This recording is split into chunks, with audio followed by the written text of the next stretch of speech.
Estamos ao vivo aqui no canal P. Simulados, né? Hoje vamos resolver o simuladão que foi divulgado aí nas redes sociais e, gabaritar o concurso nacional unificado. Esse concurso unificado é o Enem dos concursos, onde vai ocorrer agora no dia 18. E esse é o simulado de véspera, né?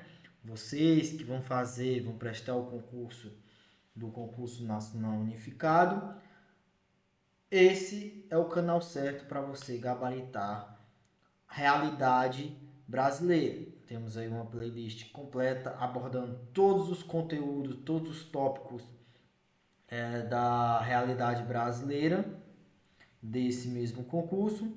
E agora um aulão de véspera para vocês, né? Vocês que vão prestar esse concurso. Já peço, né, que vocês, quem já entrou aí ao vivo, se inscreve no canal, né, deixa o seu like, compartilha aí com a galera. E estamos aí para ajudar vocês, tá bom? Então assim, vocês me ajudam e eu ajudo vocês com esses conteúdos riquíssimos, tá bom? Então vamos para a nossa primeira questão de hoje. Primeira questão na tela, vamos lá. Sobre a independência do Brasil, é correto afirmar aqui. Sobre a independência do Brasil, vamos lá. Está pedindo a independência do Brasil. A independência do Brasil se faz com ativa participação popular, praticamente impulsionada pelo povo. Vamos lá, vamos seguindo. Lembrando que vocês que entraram aí, já deixa o seu like, né? Compartilha com a galera. Então, pessoal, não é A por conta que A está errada. Não houve, né, grande participação popular no processo da emancipação do Brasil. Então, não houve. Vamos lá para o nosso item B. Estimulou a criação de várias comunidades autônomas, no que foram legitimadas através da Constituição de 1824. Pessoal, também está errado, porque justamente, né, todas essas tentativas de independência popular no processo de emancipação, todas essas tentativas, né, principalmente as regionais, foram vencidas pelo governo central, tá bom? Foram vencidas pelo governo central. Então, o C, alternativa C, a elite agrária, defensora do liberalismo político, lutava não apenas pela emancipação política, mas também pela implantação de uma república. Pessoal, também o item C está errado, por conta que a elite agrária, né, não lutava pela a implantação de uma república na época, né, da independência. Não lutava. Eles lutavam, fala aqui que só apenas pela emancipação política. Não era, então torna o item errado. Então, sobrou somente o item D. Né? O projeto vencedor contemplava a emancipação da escravidão, a separação entre o Brasil e Portugal e a continuidade de Dom I no trono. É isso aí, né? Sabe que o projeto, né, o projeto vencedor da emancipação da escravidão, né, entre a separação do Brasil e Portugal, era sim a continuidade de Dom Pedro no seu trono. Né? A independência do Brasil foi fruto, né, de uma aliança entre a elite agrária e também o que manteve seus privilégios de Dom Pedro I, tá bom? Que recebeu o seu trono do novo país, tá certo? Então, nosso gabarito da primeira questão é o item de sobre, lembrando que é sobre a independência do Brasil. O projeto vencedor contemplava a manutenção da escravidão, a separação do Brasil de Portugal. Certo? Vamos para a nossa segunda questão. A segunda questão fala o seguinte: A segunda questão, né, temos aí durante as discussões políticas, né, as discussões políticas, que lá naquele tempo já acontecia. Então, durante, né, pela independência do Brasil, durante essas discussões políticas pela independência do Brasil, o iluminismo foi uma das correntes filosóficas, né, que influenciou este processo. Aí vem a pergunta. Assinale a alternativa que expressa a influência do iluminismo na independência do Brasil. Está pedindo sobre iluminismo. Então vamos lá. O iluminismo, né, aconteceu justamente por conta de quê? Aconteceu justamente pela defesa das nações de liberdade entre os seres humanos e a igualdade entre todas as pessoas e nações, certo? O item A está errado justamente, pessoal, embora houvesse, né, a censura, embora houvesse assim, a censura, as ideias iluministas, né, chegavam ao Brasil através de livros contemporâneos, né? Então, não é essa ideia de iluminismo na independência do Brasil. Então, essa discussão ocorreu justamente por causa do item D, né? A defesa das nações de liberdade. E o item B?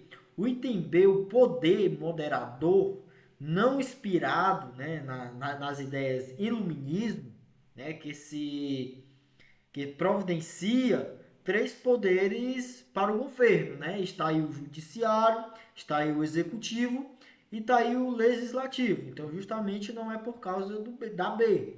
O item C, que fala que as ideias, né, e as ideias serviram, essas ideias iluministas, serviram de ponto para a partida para a abolição da escravidão ocorrida logo após a independência.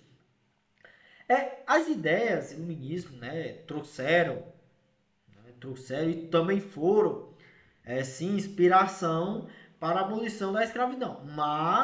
Mas está isso só ocorria, né? Só ocorreu lá em 1889, né? E não após a independência. Então, por isso que torna o item errado.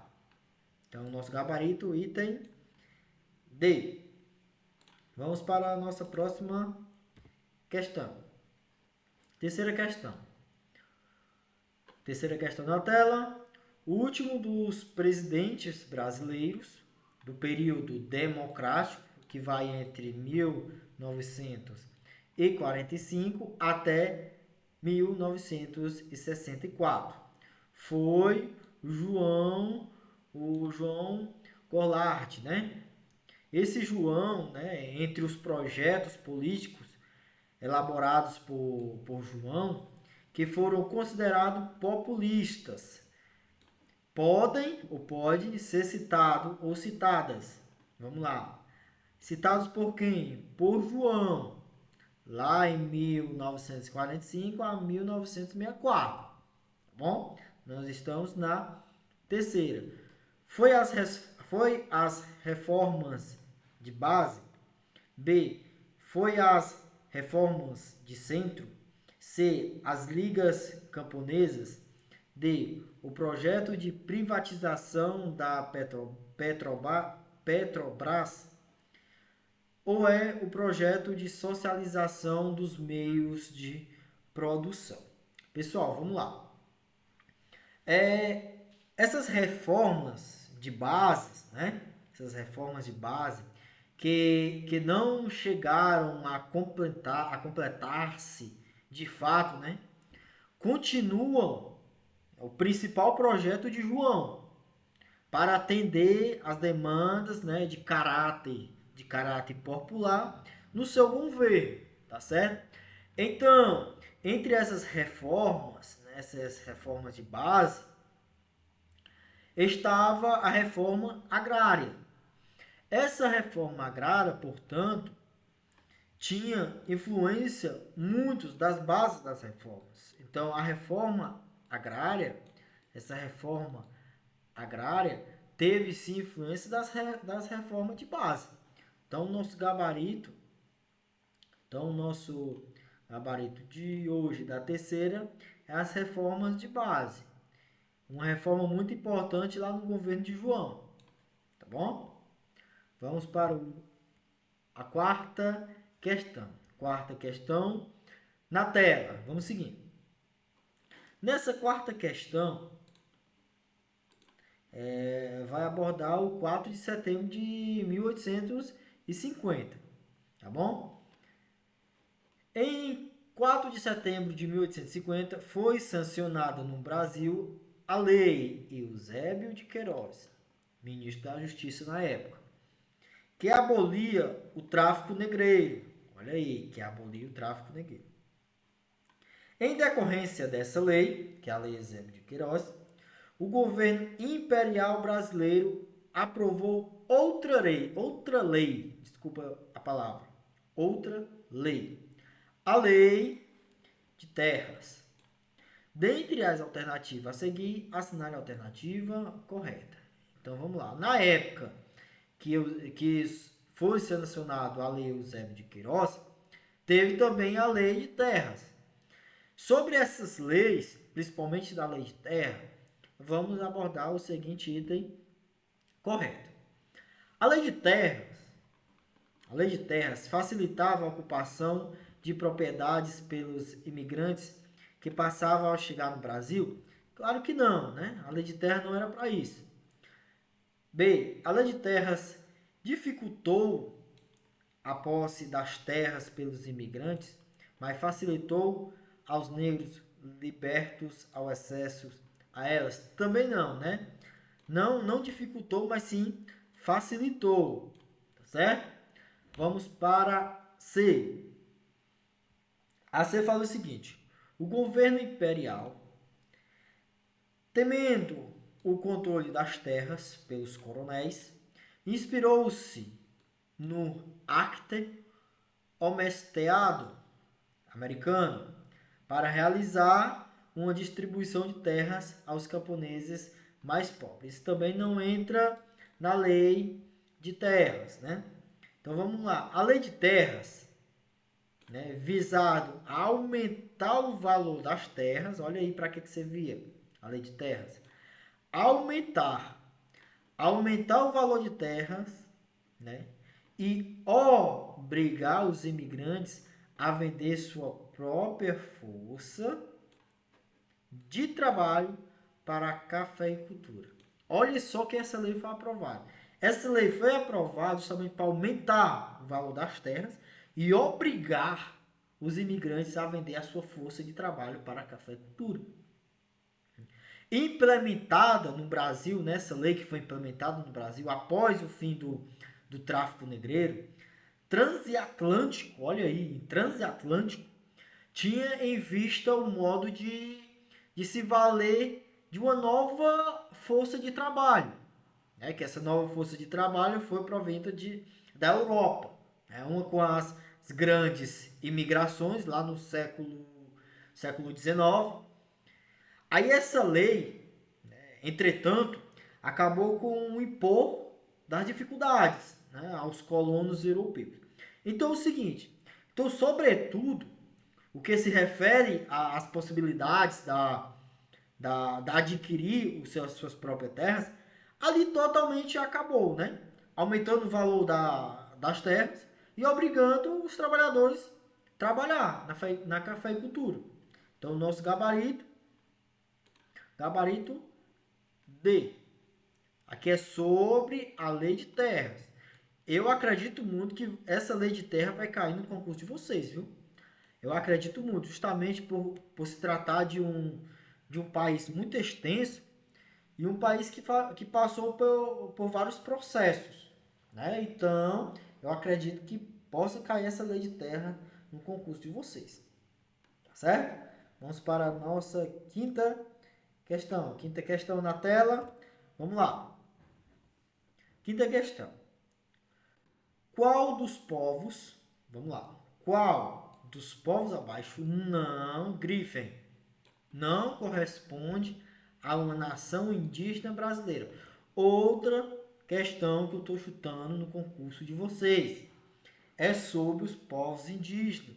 Temos que saber quais são os povos indígenas que habitavam em nossas terras.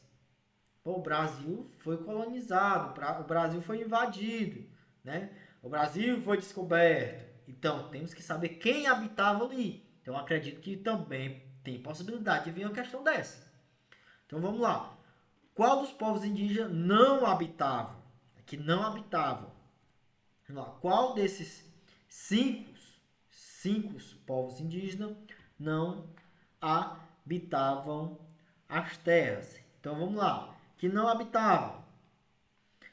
Os Yanomamis habitavam sim, né? Portanto que saiu até uma entrevista, né? Foi descoberto lá aquele negócio lá na tribo Yanomami, né? Dos povos indígenas Yanomami, a questão do garimpo ilegal lá. Então, o Yanomami sim ainda habitam nas terras. Tupinambás, os povos indígenas Tupinambás também habitavam as terras onde nós habitamos hoje. Tupiniquins também é uma tribo muito conhecida, Tupiniquins. Apaxés não, aqui poderia ser Apunharés, né? Mas veio Apaxés não. Então achamos o nosso gabarito. Apaxés não habitavam aqui nas terras brasileiras, tá bom? Chavantes também habitavam aqui. Então, o único que não habitava era o Apaxés, né? O único que não habitava. Sabe que os Apaxés, né, são povos originários dos Estados Unidos, tá bom? Esses Apaxés são povos originários dos Estados Unidos. Os Yanomamis, pessoal, são povos que viviam, né, na floresta amazônica brasileira, lá naquela região de fronteira com a Venezuela, tá bom?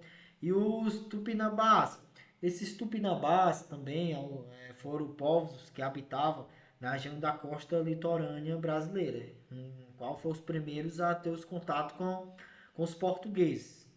E o Tupiniquins, esses Tupiniquins também, pessoal, habitavam, né, na região ali referente ao atual estado do Espírito Santo, né, aquela região ali. Pronto, esses Tupiniquins habitavam lá. E o Chavantes, pessoal, esses Chavantes são povos que atuavam, né? Aliás, que atualmente ocupavam lá o litoral do estado do Mato Grosso do Sul, tá bom? Esses já nascidos aqui são povos originários apaches, né? São povos originários lá dos Estados Unidos. Vamos para a nossa sexta questão. Opa, sexta questão. Vou tomar aqui uma água.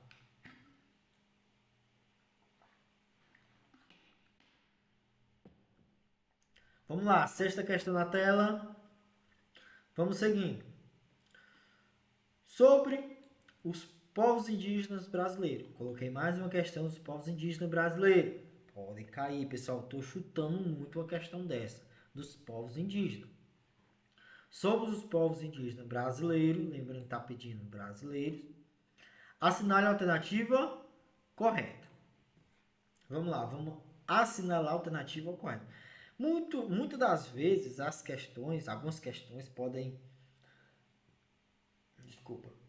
sim abordar uma questão pedindo a errada. Então vamos prestar atenção o comando da questão, tá bom? Vamos pedir o comando da questão. O item A está pedindo sobre os povos indígenas, né? Diversos costumes presentes em nosso dia a dia são oriundos da cultura de povos indígenas brasileiros, tais como a ideia da propriedade privada. Propriedade privada? Dormir em rede e algumas técnicas de queimada de roça antes do plantio. Vamos lá. A ideia da propriedade privada não foi oriundo da civilização indígena, não. Então torna a questão, o item errado. Tá pedindo a correta? Tá. Então, Item B está errado. O item B. A maior parte da civilização indígena brasileira tinha um monoteísmo como prática religiosa. Será que tinha um monoteísmo como prática religiosa? Será que é isso?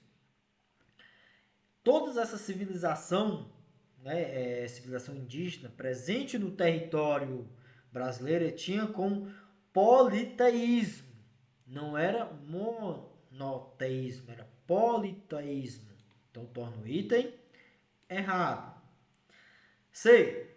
A prática da antropofagia nunca existiu entre os povos indígenas. Nunca existiu? Claro que existiu. Torna a questão também errada, porque há relatos das práticas, né, antropofagicas sendo praticadas por povos indígenas. Então, torna assim. Falar que nunca torna o item errado.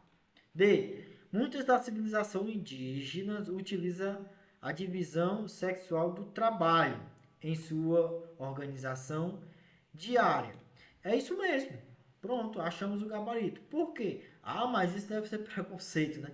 Não, isso é lá na época dos povos indígenas, né? Tá pedindo sobre os povos indígenas. A questão fala que muitas da civilização indígena, né, utiliza a divisão sexual, né? O homem trabalha no trabalho forçado e a mulher em casa. E isso na civilização. Na civilização, né? Muitas civilizações indígenas, né, utilizam esse modelo de diversas tarefas do dia a dia, né? Muitos divide o trabalho forçado braçal para o homem e o de casa para a mulher. Só que eu estou falando todos, a questão está falando todos os povos indígenas? Não. Está falando aqui muita da civilização, muitas, não é todas, muita da civilização. Então achamos o nosso gabarito, gabarito D, gabarito D. E a demarcação das terras indígenas tem se mostrado desnecessário desde o início dos anos 2000, pois os povos indígenas não têm mais interesse em viver nas terras de seus antepassados. Claro que eles têm interesse. Claro que eles têm interesse. Então, torna o item errado. Então, gabarito, letra D. Gabarito, letra D. Sétima questão na tela. Sétima questão na tela. Vamos lá. Os povos indígenas... Aliás, errei aqui, desculpa. Os novos movimentos sociais, estava ali na sexta questão de novo, desculpa aí. Sétima questão agora. Os novos movimentos sociais, saímos do tema indígena, vamos para os movimentos sociais. São diferentes das ações coletivas, antes que eles politizarem a esfera privada, se tornem públicas as problemáticas da minoria social. Assim, dentre esses movimentos, destacam-se aqueles que a. envolvem negros, indígenas, sem terra e sem teto. B. Determinam a opinião pública sobre a questão ecológica. C. Produzem discussões locais, regionais, não abordando a questão global, a questões global. D.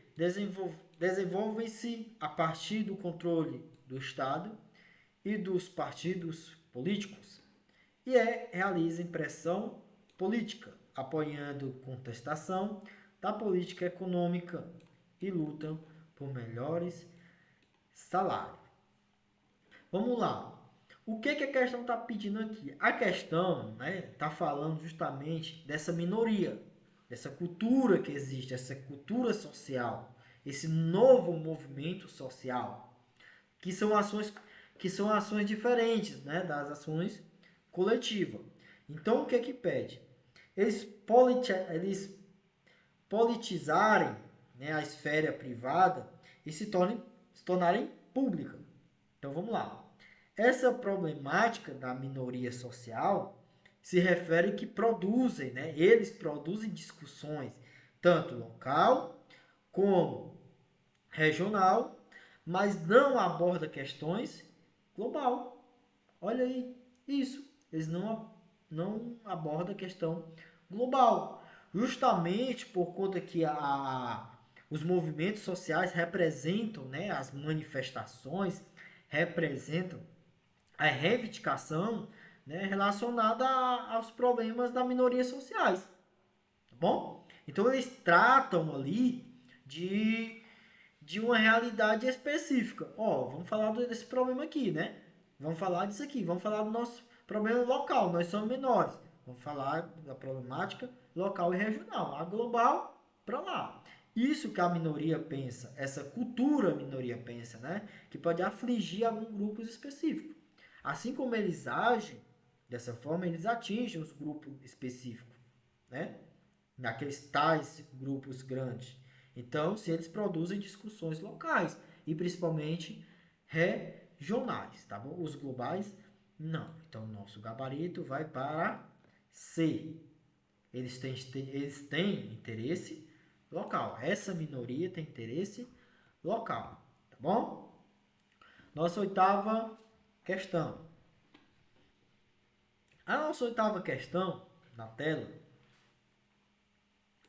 vai falar o seguinte: os principais sistemas de estratificação podem ser divididos em 4 grupos diferentes. São eles. Essa estratificação, pessoal, divide em 4. Divide em 4. Qual é esse 4? A escravidão, castas, estamento e classes. Essa estratificação pega esses 4. Mas, professor, o que é essas 4 classes? O que é essas 4 divisão? O que é essa estratificação? Vamos lá. Essa escravidão, pessoal, são essas divisão, né, social entre os senhores e escravos que não há mobilidade social, tá bom? E essas castas, né? Essas castas são divisões também social baseado, né, em laços de parentesco, tá bom? Laço de parentesco, né, que acontece muito nesse parte dos coronelismo, né, na ação política, né?